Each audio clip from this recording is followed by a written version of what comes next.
सकाळ सकाळी तुमच्या भावाचा त्या घाण पाचका झालाय. तुमचा भाऊ तुम्हाला शब्दात पण नाही सांगू शकत.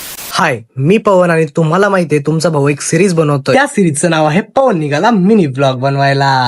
तुमच्या भावानं गाडी काढली आणि थेट निघाला कॉलेजला गेल्या गेल्या त्याला दिसलं की कॉलेज बंद आहे. आज सुट्टी ना कॉलेजला. अरे मला माहितच नाही ना आज सुट्टी भाई, मी कॉलेजला आलो यार. किती नशीब खराब मग. आता मला परत 20 किलोमीटर घरी जाणंय.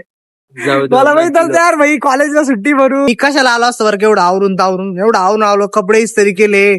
काय सांगू आता ना मी एक काम करतो, आता मत जमतो लायब्ररीत चालू आहे का ते बघतो. आता गेट जवळ गेल्या गेल्या दिसलं गेटलाच लॉक होता. आता काय करणार तुमचा भाऊ? आता तुमचा भाऊ काय करणार माहितीये का?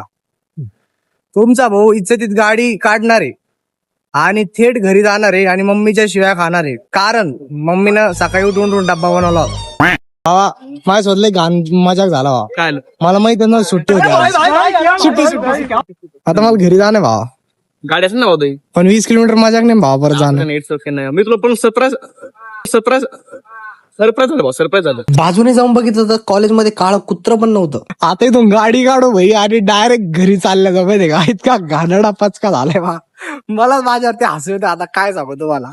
आता आपली गाडी काढू भाई इथून थेट निघालो घराकडे. घरी आले इतका हसू येत मम्मीकडे बघून. मम्मी म्हणते काय झालं? म्हणलं कॉलेजच बंद आहे यार.